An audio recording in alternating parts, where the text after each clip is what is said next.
I've been meaning to film this for a very long time, so I should probably film it now. Fan, shut up!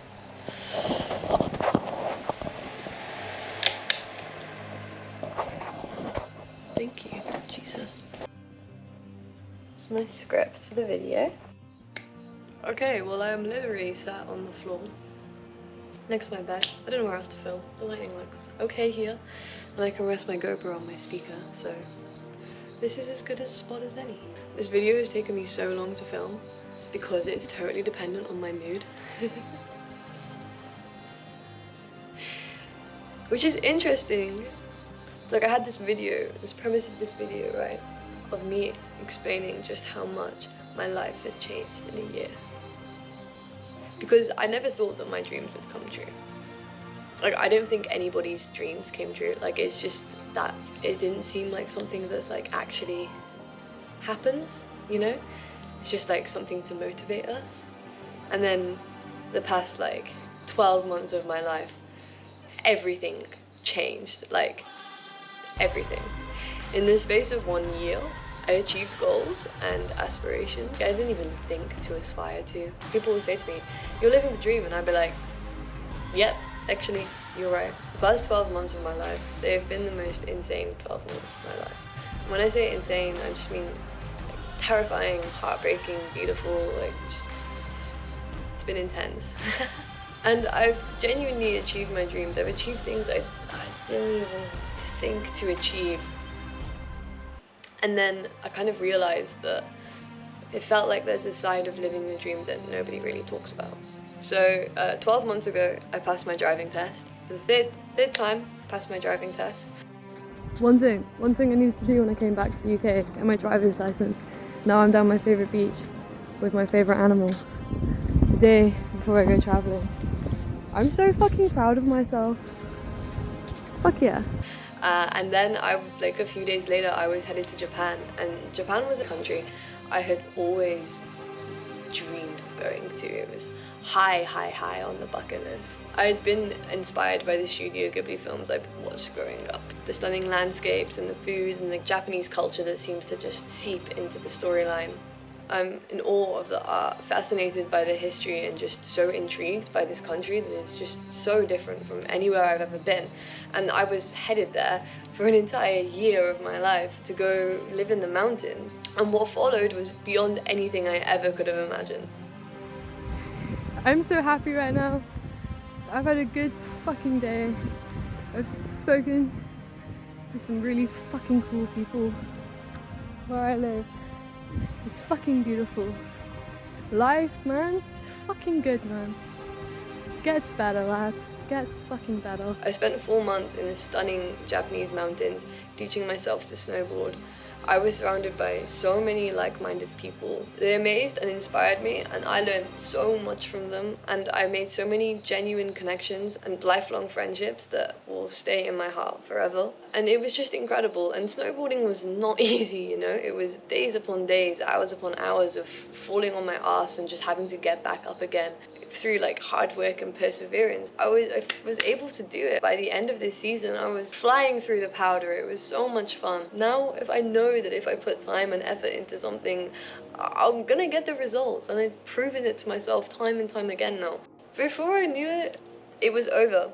4 months of my life, and then I was off on my own, buying a car in Japan to go on my first ever solo road trip. I had spent years imagining this moment, you know, watching van conversion videos from such a young age. I would scroll for hours upon hours searching for vans to buy that I could not afford, not even drive. I was just so obsessed with this idea of having a home on wheels and just having the ultimate freedom to go anywhere I wanted to go, do whatever I wanted to do. And then I was doing it. I was alone, winding through the Japanese countryside in my own car, no plans, no rules, no one to answer to but myself. And it was like everything I wanted and more. I became so much stronger from that and so much more resilient, and I learned so much about myself. It was such an incredible experience. Oh my god. And I'm so proud of myself. I actually did it. I did it. I did it. I solo road tripped. In a car. In Japan. For months. That's mad. And I tell people, I'm gonna go to Japan, I'm gonna snowboard, I want a road trip, and then I wanna go to Thailand and get my dive masters. And now I'm doing that too. I'm living in Thailand. I'm living the dream. I'm diving pretty much every single day. Everything that I said I wanted to do, or pretty much everything I said I wanted to do, I've been able to achieve. A lot of the time I think of younger Anna, like the little version of me, because I think she'd be so proud of me, so proud of like everything I've achieved. For me, like this right now, this is my vision of success. I'm doing it. I'm working towards my goals and my dreams, and I've achieved so much, and I'm so proud of myself. But at the same time, like, sometimes all of it just seems completely pointless. Because I've made friends across the world. I've achieved so much, but I miss so much too. You know, like my heart is scattered all over the world, different places and people and experiences. And it hurts a lot sometimes. And I wake up feeling so sad. My dad turned 50 and I wasn't there to celebrate. My mum will turn 50 soon and I wasn't there to celebrate that either. Not my brother's 26th, my best friend's graduation. And it's been 1 year since I've said goodbye to everybody.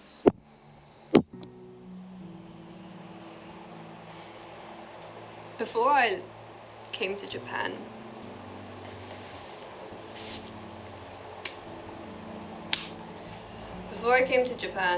everyone asked me how long I was going to be, obviously.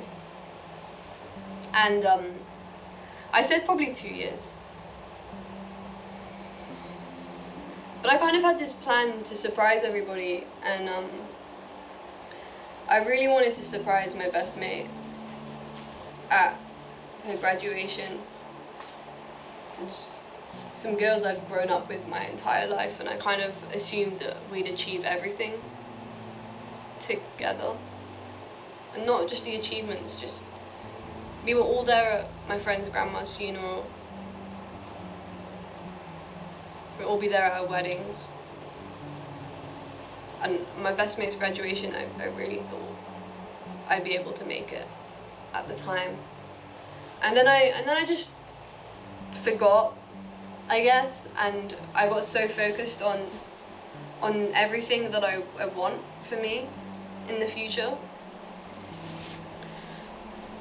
And now I'm at the point where I couldn't afford to go back to the UK even if I wanted to. And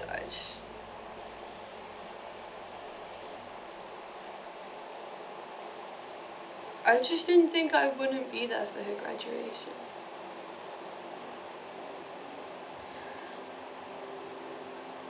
I really want to be there.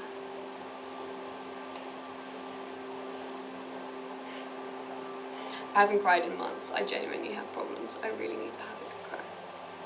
But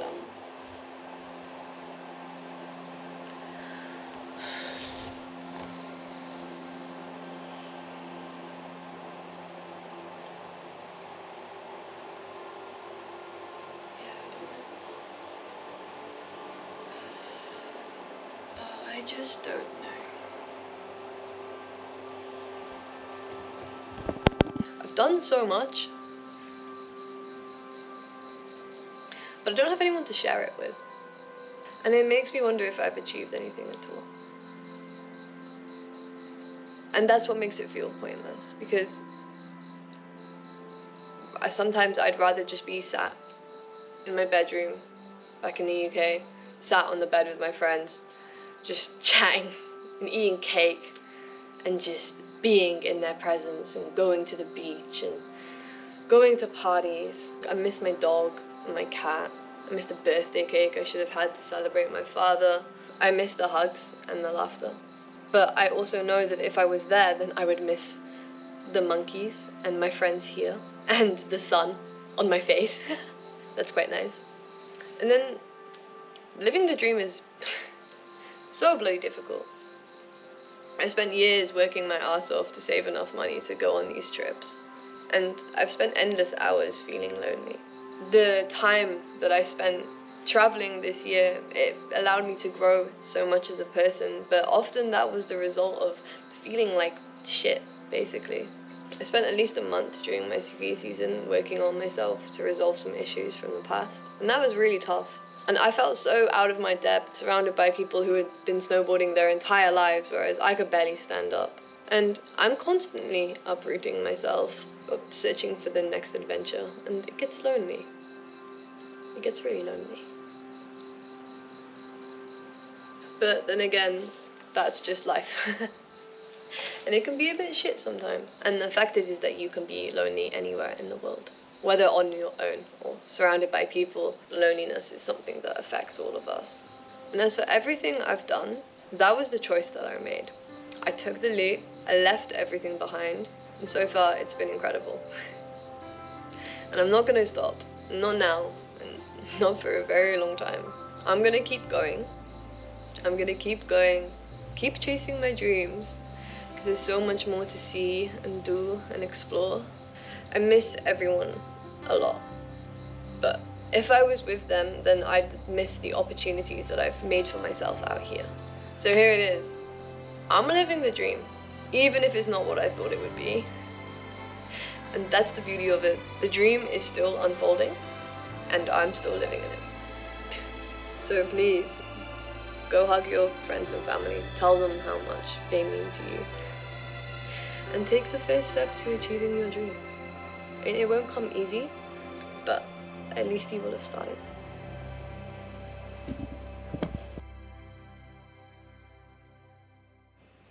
I've just started editing that video. And I've been scrolling through Instagram and I'm stressed about my day tomorrow. And the truth is right now, I would rather be living anybody else's life than my own.